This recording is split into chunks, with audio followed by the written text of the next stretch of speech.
Welcome once again to the Kids Radio Show. This is the time of year when people who like football spend quite a bit of time either watching their favorite teams or even playing the game themselves. Today is the playoff game between two Little League football teams. I've been asked by the commentator of today's game, Howard Blowsell, to help him cover the game from his broadcasting booth. And I think I will because my little nephew Theodore is playing on one of the Little League teams. I don't know much about the rules of the game, but I imagine Howard Blowsell will do most of the talking. He always does. Miss Carolyn, I heard you were going to the Little League playoff football game today. Why, it's Ricky Stickman. I'm on my way to the game now. Do you mind if I go with you? I love football. Isn't that kind of dangerous for someone who's just made out of wooden sticks, a hoop for a head with bottle caps for eyes and beanbags for hands and feet? Oh, my. I just like to watch. I wouldn't dare play the game myself. My parts pop out too easily for that. Well, let's get going or we'll be late. We'll return with more Kids Radio Show after this.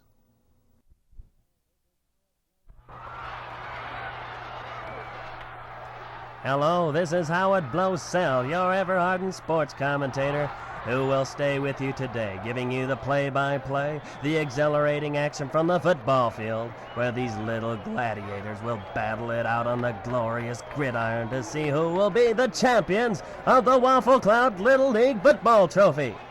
This reporter, for one, is jolted with anticipation, awaiting the colossal clash of these pee-wee performances as they meet jowl to jowl to possess and predominate the prize. We're also privileged today to have Miss Carolyn, hostess of the Kids Radio Show, here with us today. Thank you, Howard. And down on the sidelines, it appears that Coach Crump is warming up his team with some unusual calisthenics.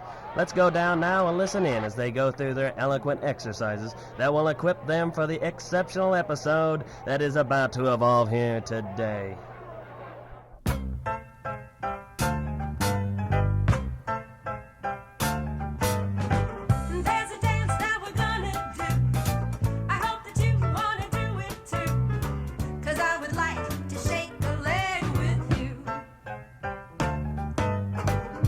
Your left leg way up high.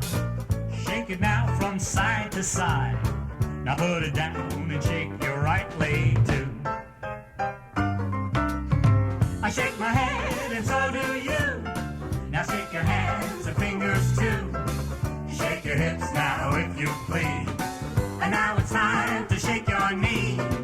Shake your arms and let them swing. Now shake your everything. This is really so much fun, you'll see. Come on now and shake a leg with me.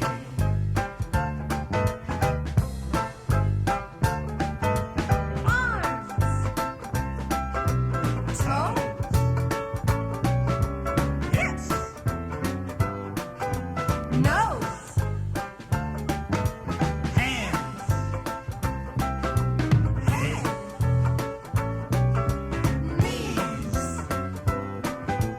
legs. One more time. There's a dance that we're gonna do. I hope that you want to do it too. 'Cause I would like to shake a leg with you. Lift your left leg way up high. Now shake it from side to side. Now put it down and shake your right leg too. I shake my head and so do you. Now shake your hands and fingers too. Shake your hips now if you please. And now it's time to shake your knees. Shake your arms and let them swing. And now shake your everything. This is really so much fun, you'll see. Come on now and shake a leg. Shake your arms and shake your head. Come on, shake your everything with me.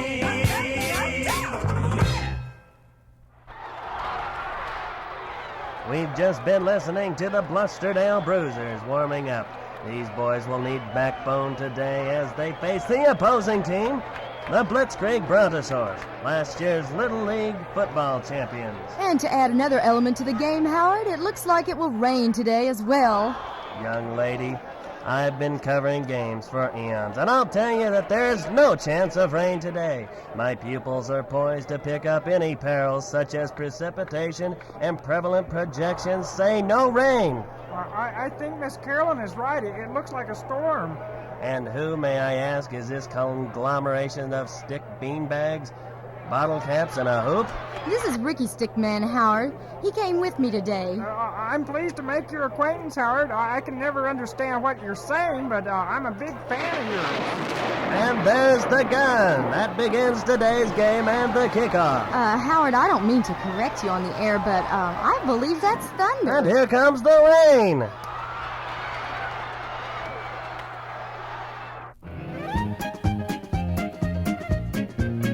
When rain and wind get together, it means we're in for bad weather. The wind can be lovely and soft in the night, but adding some rain and they're off to a fight. Their combination leads to devastation, and we end up with a storm. When rain and wind get together, we know it's terrible weather. The rain is refreshing and soothing, it's true, but adding some wind and you know we are through. Their little mixture is an ugly picture, and we end up with a storm. When rain and wind get together, we know it's stay-at-home weather. Each on his own is a lovely delight, but put them together and no one is right. Wind that's tremendous, Rain that's horrendous, and we end up with a storm.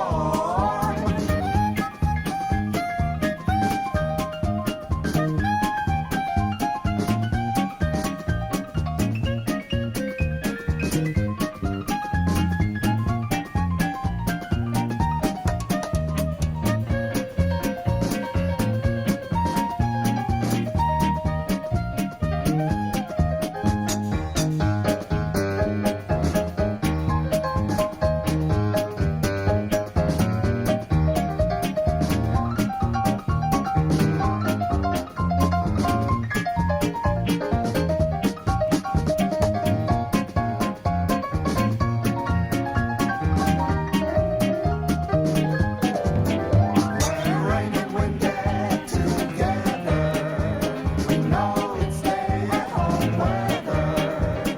Each on his own is a lovely delight, but put them together and no one is right.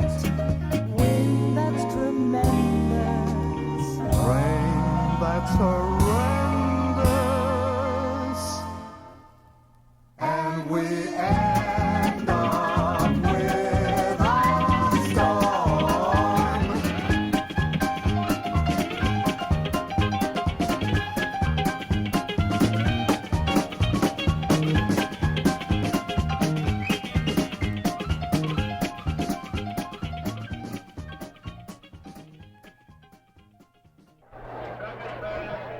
As I predicted earlier, we now have a storm that's just ending and has left the football field in the shape of a pig slop. But the game is underway, and it resembles a veritable mud bath down there. Neither team has been able to score because of the slippery situation. No passes have been completed since the receivers have been slipping and falling or sliding out of bounds and into the crowd. It looks like the Blusterdale Bruisers are getting ready to punt the ball away, Howard. And there's the punt. It appears a kicker named Theodore has pinned a propitious punt in the stratosphere. And here it comes down now. Oh, ladies and gentlemen, has hit the field and disappeared into the mud. The Blitzkrieg Brontosaurs are digging into the mud trying to find the ball, and now the other team is digging for the ball. I've never seen this happen before. Mud everywhere. I'll go down on the field and ask some of the players what they think about all this mud, Howard.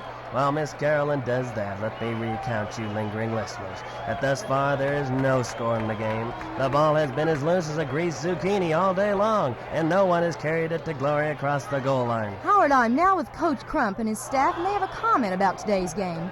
Coach Crump, what do you think has been detrimental in your teams being unable to score today? Mud, mud, mud. What a glorious thing is mud. Mud, mud, mud. What a wonderful thing is mud. It sticks and stacks and squeezes through cracks. Between your toes goes mud. It plops and drops and oozes and goozes. Thick or thin, it's mud. It's mud pie in your eye. The cakes it makes are grand. It covers your feet, it covers your face. Stir it with both your hands. Up to your elbows, up to your knees. It slips and slops around. It's easy to make a chocolate cake. Take water and add some ground.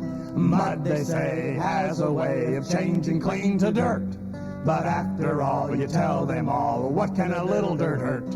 Mud, mud, mud. What a glorious thing is mud. Mud, mud, mud. What a wonderful thing is mud. Ladies and gentlemen, the grounds crew has recovered the football from where it was buried in the field, but it looks like there's still going to be some sort of hold-up problem because the coach of the Blusterdale Bruisers has called another timeout. Let's go down to Miss Carolyn to find out why we're having a timeout right now. Howard, I'm standing here with my little nephew, Theodore, one of the players on the Bruisers team today. Theodore, what seems to be the problem? Well, golly, Aunt Carolyn, our star player, Ray Sinbrand, says he can't play anymore since he's too worried about his belly button. It appears there has been a very serious injury then, Howard. Indeed it does. Ray Sinbrand has his belly button knocked completely off his body. What a cruel commentary for this rough and tumble sport. No, you guys don't understand. He lost it when he woke up this morning. You mean it was just gone when Ray Sinbrand got out of bed today? That's what he says. So he's so worried about it that he just wants to go home. The coach is trying to talk him into playing out the rest of the game right now. What a tribulation for young Ray Sinbrand to tolerate, bogged down by a belly button blunder.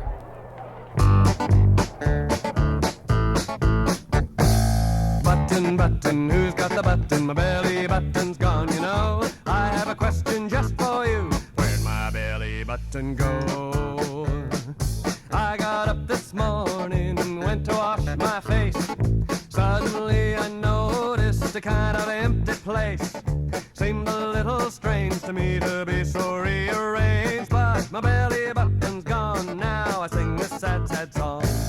Last time I ate celery wasn't all my fault. When I looked, my belly button filled up full of salt. My belly button was in front, so I could always know when I put my blue jeans on which way they should go. Button, who's got the button? My belly button's gone, you know. I have a question just for you. Where'd my belly button go? When you pushed my belly button, it always made me laugh. I laughed so hard I like to die. I laughed so hard I cried. Without a belly button, how can I get along? Now I can't push it when I'm sad to turn the laughter on. Mothers always want to know, did you wash behind the ears? Check your hands and check your feet to see if dirt appears. And now my button's disappeared, gone without a hint. Where will I keep all my precious belly button lint?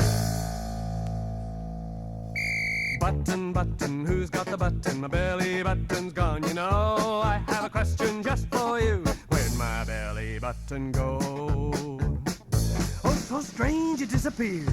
It simply isn't there. I'm really sad, I'm so upset, but no one seems to care. So everyone, please take a look. Will you check and see if you have an extra belly button you can lend to me? If you have an extra belly button you can lend to me. We'll return with more Kids Radio Show in a moment. That sounds like there's some more thunder, which may mean that they're going to start raining again. No, Howard, I believe that was the gun signaling the start of halftime. Yeah, you're right, Miss Carolyn. There go the football players off the field. And the score remains zip to zip. The crowd is really in for a treat because we have several bands lined up. Tumultuous transpiration on the turf. Which is mostly mud now. And here comes the first band. I've seen them perform before, because this is the Hamper High Speed Band. You have to look and listen quickly because they have a very busy schedule. Fast but precise, they look like a blur down there. And there they go. Many thanks to the Hamper High Speed Band for that rapid march. A rapid rampage radiating a renaissance of resilience to rally the rival band. Right, Howard, I think. The next band due to march onto the muddy field is from Dr. Watson Elementary and is being led by Mrs. Moriarty today.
And that ends the halftime activities. I am sure that both teams received a drubbing in the locker rooms to get this game moving. So far, neither team has been able to score. What they really need is a good scrubbing, what with all this mud from the storm. And there's the kickoff. The ball is caught by one of the Blitzkrieg Brontosaurs. I believe it's Butch Billiard, number 13. He's running like mad, hopping over falling players into the mud and flying everywhere. But here comes Theodore from the Blusterdale team. He's in for the tackle. Butch's face slides into the mud, but he still holds on to the ball. And it appears that Butch is very mad about that last tackle. He's chasing Theodore around on the field. And he's a pretty big boy, too. I hope Theodore can stay on his feet, Miss Carolyn. What a disgusting display of demented deviation from the rules of this fine game. The officials are blowing their whistles for Butch to stop his chase of Theodore, but he's relentless. They must disarm this development and discourage displays of that defame of the dignity of this game. He's really mad. When you get angry, sometimes you just have to count to 10 or something. Otherwise, there may be trouble. In this case, the trouble is that the referees haven't removed Butch from the game.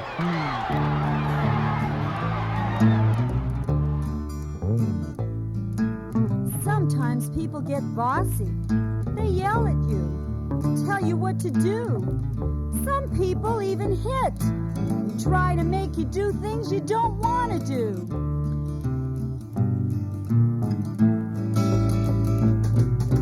You may be angry and you may be mad and you may be feeling mean and bad and you want to hit and bite and hurt, knock me down in the rocks and dirt, but I hold up my hand and I say stop.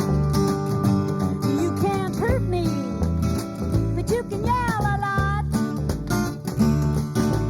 I don't like you, I don't like you, I don't like you today.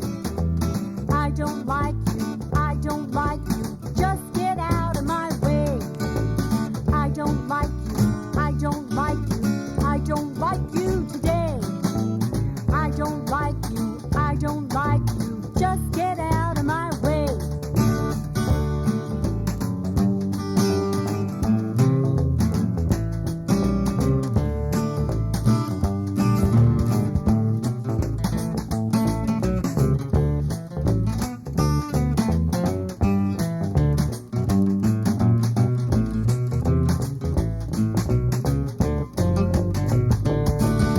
You may be angry and you may be mad and you may be feeling mean and bad and you want to hit and bite and hurt and knock me down in the rocks and dirt, but I hold up my hand and I say stop. You can't hurt me, but you can yell a lot. I don't like you, I don't like you, I don't like you today. I don't like you, I don't like you, just get out of my way. I don't like you, I don't like you, I don't like you today. I don't like you, I don't like you, just get out of my way. Move. Kids, this game has now reached a total stalemate. Neither team has scored, and there's only 1 minute left on the clock. The Brontosaurs are getting ready to punt to the Bruisers. But what's this? There's a new referee coming onto the field to replace one of the officials who twisted his ankle in the mud. Why, that's the Ricky Stick Man. I hope he knows what he's doing. And here's the punt. It's caught by Theodore of the Bruisers. He's weaving with the wayward dexterity down the field. He's trying to wring out every yard he can by wriggling and wrestling free of the tackles. He's at the 50, the 45. He dodges behind one of the officials. Oh, no, that's Ricky he dodged behind. And the Brontosaurs have gone right over the top of the official to get to Theodore with the ball. But he sidesteps and avoids the tackler. As he tumbles toward the goal, he's at the 25-yard line. But what's this? It appears that Butch from the Brontosaurs has also run onto the field to try and tackle Theodore away from the goal. Go, Theodore, go! This is a word on the waste of sportsmanship. But now Theodore warps sideways, and Butch misses him as he wades in the mud towards the goal. He's at the 5. He's following. He slips down. It's all over. Touchdown! Oh, there's the gun ending the game. Theodore's team wins. I'm going to check on Ricky Stickman, Howard. He's in several pieces down on the field. As for me, I want to hear from the losing team. Boys, come over here around me for a second. You played a penultimate pageant of pernicious persistence. It was precarious at points, but finally one team prevails. What do you boys have to say about that?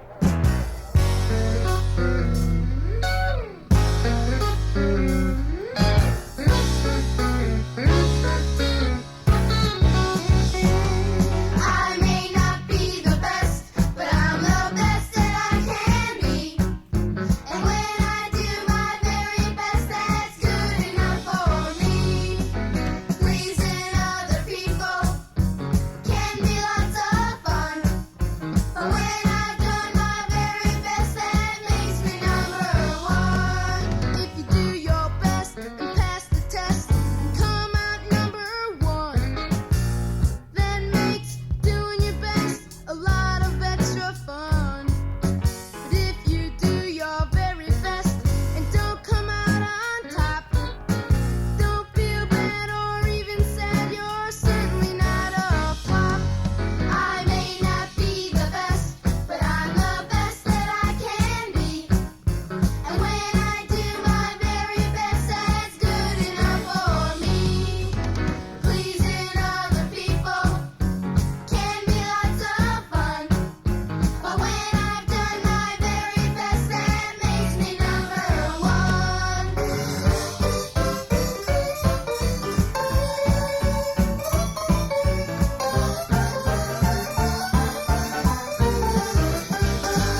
We'll be back with the rest of Kids Radio after this.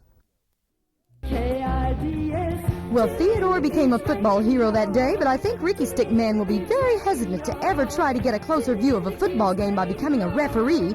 We had to use a lot of super glue to get him in shape again. Till next week, bye.